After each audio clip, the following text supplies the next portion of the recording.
ABC ન્યૂઝમાં આપનું સ્વાગત છે।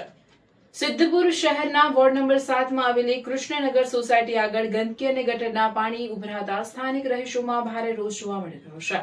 ચોમાસાની સિઝનમાં વરસાદી પાણીના ભરાવા સાથે મચ્છરજન્ય રોગચાળાનો ભય પણ ઉભો થયો છે। સિદ્ધપુર શહેરના વોર્ડ નંબર 7 માં આવેલી કૃષ્ણનગર સોસાયટી આગળ ગંદકી અને ગટરના પાણી ઉભરાતા સ્થાનિક રહીશોમાં ભારે રોષ જોવા મળી રહ્યો છે।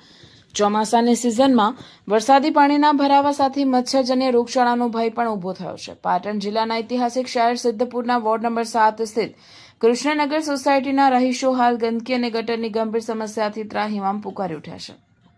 સ્થાનિકોના જણાવ્યા અનુસાર છેલ્લા લાંબા સમયથી વિસ્તારની ગટર લાઇનો બ્લોક થઈ ગઈ હોવા છતાં પાલિકા તંત્ર દ્વારા યોગ્ય સફાઈ કે સમારકામ કરવામાં આવ્યું નથી। પરિણામે ગટરનું દૂષિત અને દુર્ગંધયુક્ત પાણી સોસાયટીના મુખ્ય માર્ગો તેમજ ઘરોની આસપાસ ફરી વળ્યું છે। ચોમાસાની વર્તમાન ઋતુમાં વરસાદી પાણી અને ગટરના ગંદા પાણીનું મિશ્રણ થતાં સમગ્ર વિસ્તારમાં ગંદકીનું સામ્રાજ્ય સ્થાપ્યું છે। માર્ગો પરથી પસાર થવું પણ મુશ્કેલ બની ગયું છે। અસહ્ય દુર્ગંધ અને મચ્છરોના ભારે ઉપદ્રવના કારણે ડેન્ગ્યુ, મલેરિયા અને ચિકનગુનિયા જેવા મચ્છરજન્ય તેમજ જનજન્ય રોગચાળો ફાટી નીકળવાની દહેશત વ્યાપી ગઈ છે। ખાસ કરીને નાના બાળકો, મહિલાઓ અને વૃદ્ધોના સ્વાસ્થ્ય સામે મોટું જોખમ ઊભું થયું છે। સ્થાનિકોની અપીલ અને આંદોલનની ચીમકી। રહીશોનો આક્ષેપ છે કે આ બાબતે અગાઉ પણ નગરપાલિકાના જવાબદાર અધિકારીઓ અને સ્થાનિક પ્રતિનિધિઓને લેખિત તથા મૌખિક રજૂઆતો કરવામાં આવી છે, પરંતુ તંત્ર દ્વારા માત્ર આશ્વાસનો જ આપવામાં આવ્યા છે, કોઈ નક્કર કામગીરી કરવામાં આવી નથી।